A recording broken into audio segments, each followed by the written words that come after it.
마태복음 26장 47절부터입니다. 마태는 유다 배반에 대한 예고 이후 유다 행보에 대해 아무런 언급도 하지 않았습니다. 하지만 유다는 자신 계획을 실천해 옮기기 위해 상당히 분주하게 움직였을 것입니다. 이제 그의 이러한 움직임의 결과 예수 체포가 시행됩니다.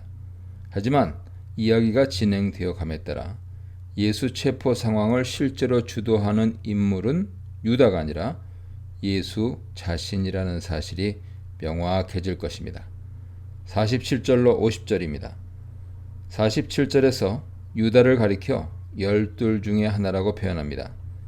이는 좁은 문맥에서는 31절에서 너희가 다 나를 버리리라 하는 말씀을 생각나게 하죠. 더 넓게는 복음서에서 12제자를 택하여 옛 언약 백성을 회복하시고자 한 주님의 뜻에 따라 이스라엘 전체를 대표하는 표현입니다. 그래서 열둘 중에 하나는 열둘 곧 이스라엘 전체를 대표할 수도 있고 또 이스라엘의 일부 메시아이신 예수에게 나오지 않았던 대제사장들과 장로들과 같은 유대 지도자들과 믿지 않았던 군중들을 대표할 수도 있습니다. 31절에서 예수께서 스가랴 13장 7절을 인용하여 내가 목자를 치리니 양의 떼가 흩어지리라 하신 말씀을 고려하면 전체적으로 옛 언약이 성취되고 새 언약이 세워지는 거대한 구속사적 전환과 진전이 이루어지고 있음을 감지할 수 있습니다. 복음서가 기록하는 예수님의 순환과 죽으심은 상당 부분 스가랴 9장에서 13장에 나타난 종말의 이스라엘의 심판과 회복에 관한 예언들을 배경으로 합니다. 유다와 함께한 큰 무리는 아마도 성전 경비병들이 주축이 된 공회 관할 병력으로 보입니다. 유다는 무리와 미리 짠 대로 예수께 다가와 랍비여 안녕하시옵니까? 라고 인사합니다. 존경, 화해, 사랑의 표현인 입맞춤과 안녕하시옵니까?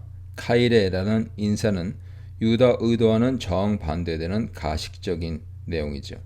그런 가식적인 인사에 예수께서는 친구여 내가 무엇을 하려고 왔는지 행하라고 하십니다. 여기 무엇을 하려고 왔는지를 직역하면 네가 왜 왔느냐입니다. 몰라서 물으시는 것이 아니라 유다에게 왜 왔는지 다시 생각해 보라는 의미로 주신 기회입니다. 다른 경우 내가 하려고 온 일을 하여라 하는 식의 명령으로 번역하는 것도 가능합니다. 하지만 이 번역은 유다가 자신이 해야 할 일을 이미 했기 때문에 적절하지 않습니다. 다른 한편으로는 내가 이것을 위해 왔구나 라는 식의 탄식으로 번역할 수도 있죠. 이 경우 예수는 유다가 하나님 목적을 이루기는 하지만 그의 운명이 죽음이라는 것을 한탄하시는 것으로 이해할 수 있습니다. 뒤의 경우가 가장 자연스러워 보이죠. 예수의 말씀이 끝나자 무리가 예수를 붙잡았습니다. 마태복음 26장 15절에서 대제사장들은 유다에게 은 30을 넘겨주는데 이 모티프 역시 스가랴에서 옵니다. 11장 12절 보세요. 그리고 그 판값을 성전에서 토기장이에게 던지는데 마태복음에는 유다가 결국 그 은 30을 성소에 던져 넣습니다. 스가랴 11장 13절, 마태 27장 5절 보세요.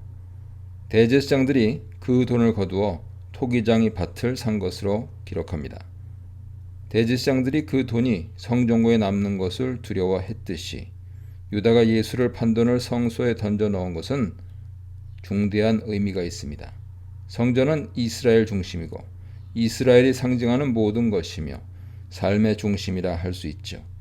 그 성전의 성소에 예수를 판 돈이 던져진다는 것은 이스라엘의 죄값이 그 성전으로 대표되는 이스라엘 자신에게 돌아감을 뜻합니다. 그것은 스스로의 죄값, 그들의 참 목자이신 이스라엘의 하나님을 실어버린 대가로 자초한 심판이죠. 유다가 결탁한 유대 지도자들, 그들의 참 목자로 오신 메시아 예수를 거절하고 배반하고 죽음에 넘긴 이스라엘은 결국 이 파멸의 길로 갑니다. 스스로 양무리를 위해 죽음을 택하신 그들의 목자를 마치 강도를 잡아들이듯 칼과 몽치를 가지고 나타난 것은 간교한 흉계 이상 아무것도 아니었습니다. 51절로 55절입니다. 예수가 붙잡히자 예수와 함께 있던 자들 가운데 하나가 칼을 빼어 대제사장의 종을 쳐 귀를 떨어뜨립니다. 그는 누굽니까? 예수와 함께 있던 자 중에 하나는 요한복음 증언에 의하면 베드로였고 종 이름은 말고였습니다. 그렇다면 이 사건의 핵심은 무엇입니까? 요한복음에서는 예수님의 체포와 순환 그리고 죽으심이 예수님 자신의 순종과 권세로 된 것임을 강조합니다. 말고의 귀를 고쳐주시며 아버지께서 주신 잔을 내가 마시지 않겠느냐 말씀하십니다. 한편 누가복음은 이것까지 참으라 하시고 그 귀를 만져 낫게 하십니다. 환자를 돌보심과 끝까지 고난을 인내하시는 주님의 모습을 강조하고 있죠. 마가복음과 유사한 방식으로 기록하는 마태의 특징은 무엇입니까? 먼저 52절에서 네 칼을 도로 칼집에 꽂으라. 칼을 가지는 자는 다 칼로 망하느니라 교훈하십니다. 주님은 12군단이 더 되는 천사들을 동원하실 수 있는 권세가 있는 분입니다. 하지만 그렇게 하지 않으십니다. 칼을 가지는 자는 다 칼로 망한다고 하심으로써 로마 제국 유대주의 지도자들의 권세와 그들의 나라가 서는 방식과 하나님의 나라가 서고 진행되는 방식이 전혀 다름을 교훈하십니다. 사실 예수는 산상수훈에서 제자들이 비폭력 원리를 따라 살아야 할 것을 가르치셨습니다. 하지만 제자들은 이 원리를 잊어버리고 폭력을 폭력으로 대항하고 있는 것이죠. 따라서 예수는 이 기회에 그 원리를 재확인시켜 주십니다. 이것은 또한 초대교회의 매우 중요한 지침이었습니다. 후에 로마가 초대교회를 핍박할 때 교회는 그 이전 젤롯 땅이 갔던 폭력 항거의 길로 나아가지 않았습니다. 교회는 예수의 길, 고난, 순교의 십자가의 길을 따라갔습니다. 그 길은 어리석어 보입니다. 하지만 교회가 이 세상에서 증거해야 하는 것은 하나님 나라의 현존 그리고 그 가치입니다. 교회는 공의를 지키기 위해 선지자적인 역할을 다해야 합니다. 하지만 그것이 전부는 아니죠. 세상 앞에서 십자가의 길, 의인으로서 악인들을 대신하여 악을 선으로 갚는 길, 그들을 그리스도와 하나님 앞으로 인도하는 참된 제사장의 길을 가야 합니다. 예수는 또한 베드로에게 내가 내 아버지께 구하여 지금 12군단이 더 되는 천사를 보내시게 할 수 없는 줄로 아느냐고 책망하십니다. 예수는 사람들의 무력적인 도움이 필요한 무기력한 희생자가 아닙니다. 그는 하나님의 뜻을 행하기 위해 스스로 붙잡히기를 선택하신 것이죠. 56절입니다. 주님께서 칼을 든 자들에게 칼로 복수할 것을 허락하지 않으신 중요한 이유가 또 있습니다. 54절에서 내가 그렇게 하면 이런 일이 있으리라 한 성경이 어떻게 이루어지겠느냐 하신 맥락을 이해해야 할 것을 요구하십니다. 마태복음은 이 사건을 마무리하면서 주님께서 구약의 약속의 말씀들을 성취하려 하셨다는 점을 강조합니다. 예수님께서 구약 말씀들을 성취하러 오셨다는 것은 마태복음이 처음부터 강조하는 중요한 사상이죠. 결국 칼 잡은 자들에게 대항하여 칼로 맞서지 않고 십자가로 맞서라고 이르신 분은 하나님 자신이십니다. 그것이 하나님 자신의 뜻임을 예수께서는 명확히 아시고 순종하셨습니다. 이로써 스가랴 13장 7절에서 예언하신 말씀과 그와 연관된 종말의 이스라엘 회복과 하나님 나라의 오심이 실현되는 길이 열리게 된 것입니다. 이 문단에서는 칼과 몽치를 든 자들, 배반의 키스를 한 제자, 스스로 잡히신 예수에 대해 묵상해 보시기 바랍니다. 57, 58절입니다. 57절에 보면 시간적으로 생각할 때 예상치 못한 광경이 벌어짐을 알 수 있습니다. 때는 6월절 만찬이 끝나고 난 깊은 밤중이거나 예수님과 제자들이 겟세마네 동산에서 기도했던 시간을 고려하면 이른 새벽일 수 있습니다. 그런 깊은 밤중 혹은 새벽에 이미 대제사장 집에는 산헤드린 공회가 모여 있죠. 어떻게 서기관들과 장로들을 그 시각에 모아놓을 수 있었을까요? 그것은 저들이 이미 예수를 체포하고 죽이기로 흉계를 꾸미고 미리 모의한 결과일 수밖에 없습니다. 미리 짜놓고 모인 재판인 셈이죠. 그러니 심의 과정이 공정할 리 없고 그런 것을 기대할 수도 없는 상황입니다. 그 시각에 2명의 증인들을 참석하게 한 것도 예외적인 일이죠. 원래 관례대로라면 공정성을 위해서라도 밤에 잡혀온 피고인을 신문하는 일은 그 다음날 대낮에 하도록 되어 있기 때문입니다. 3세기 초에 편찬된 랍비들의 구전율법 규정집인 미슈나에 따르면 사형 재판은 밤에 열지 못하도록 되어 있습니다. 만일 이 규정이 예수 당시에도 적용되었다면 대제사장들과 장로들은 정식 공회 재판에서 예수를 사형시킬 제목을 발견하기 위해 비공식적으로 밤샘 신문을 했고 새벽이 되자 공회를 정식으로 열어 예수의 사형 제목을 공식적으로 정한 것으로 보입니다. 마태 기록은 다른 복음서들의 기록과 마찬가지로 예수를 심의한 유대주의 최고 자치기구인 산헤드린 공회가 얼마나 패역하고 불법적이며 사악한 집단이었는지 폭로합니다. 59절로 63절입니다.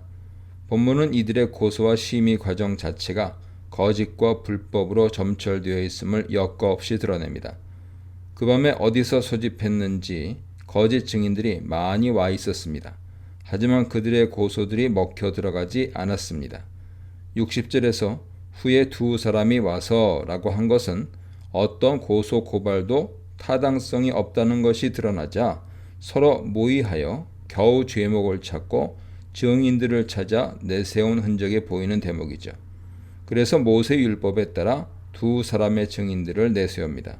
실제로 성전에 대한 공개적인 위협은 죄목이 될 수 있었습니다. 마가 기록을 보면 이 2 증인들의 증언도 서로 엇갈렸습니다. 또한 한 증인의 말대로 예수는 자신이 돌로 된 성전을 파괴하겠다고 한 것이 아니었습니다. 너희가 이 성전을 헐라 내가 사흘 동안에 일으키리라 하심으로써 사흘 동안 일으키겠다는 것이었지 자신이 성전을 파괴하겠다는 말은 아니었습니다. 이런 식으로 2 증인들의 증언도 서로 엇갈렸습니다. 결국 모세법대로 2 증인이 필요한데 이마저도 서로 엇갈림으로 이번에는 어처구니 없게도 대제사장이 직접 나섭니다. 62절은 대제사장이 재판관의 입장이 아니라 검사 위치에 서 있음을 보여주죠. 더구나 그는 일어서서 예수께 나와 묻습니다. 당시 산헤드린 공회가 모인 장소를 떠올린다면 그렇게 일어서서 나오는 경우는 피고의 죄를 입증할 만한 증인의 자리에 선다는 것을 뜻합니다. 이는 당시 재판 과정이 얼마나 불법적인지 보여주죠. 대제사장은 자리에 앉아있지 못하고 죄를 입증하기 위해 예수 앞에 나옵니다. 반면에 예수는 침묵 속에서 담담하고 권위 있게 서 있습니다. 조금씩 입장이 서로 바뀌어 보입니다.